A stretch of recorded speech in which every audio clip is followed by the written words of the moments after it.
ನನ್ನ ಪಕ್ಷದಲ್ಲಿ ಎಸ್, ನಾನು ಕೆಲವರಿಗೆ ವಿಧಾನ ಪರಿಷತ್ತಿಗೆ ಸೀಟ್ ಕೊಡಬೇಕಾದ್ರು ಪಕ್ಷಕ್ಕೆ ದೇಣಿಗೆ ತಗೊಂಡಿದ್ದೀನಿ, ಅವ್ರ ಹತ್ರ ಓಪನ್ ಆಗಿ ಹೇಳಿದ್ದೀನಿ. ನಾನು ಈ ಪಕ್ಷ ನಡೆಸಬೇಕಾದ್ರೆ ಕೆಲವರು ಶಾಸಕರು ಚುನಾವಣೆಯಲ್ಲಿ ಸಾಲ ಮಾಡಿ ಬಂದಿದ್ದೀವಿ,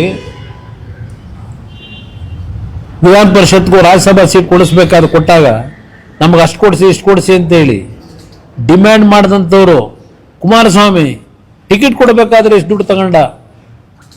ಏನು ನನ್ನ ಸ್ವಂತಕ್ಕೆ ತಗೊಂಡಿದ್ದೀನ? ಟಿಕೆಟ್ನ ಕೊಡಬೇಕಾದ್ರೆ ಅಸೆಂಬ್ಲಿ ಚುನಾವಣೆಯಲ್ಲಿ ನಾನು ಯಾರ ಹತ್ರನೂ ಭಿಕ್ಷೆ ಬೇಡಿಲ್ಲ.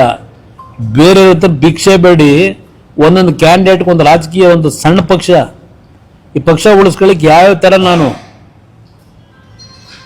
ವೈಯಕ್ತಿಕವಾಗಿ ನಡೆದೀನಿ ನನಗೆ ಗೊತ್ತಿದೆ. ಇವ್ರ ಹತ್ರ ಉತ್ತರ ತಗೋಬೇಕಾ? ನಾನು ಇವರಿಂದ ಸರ್ಟಿಫಿಕೇಟ್ ತಗೋಬೇಕಾ?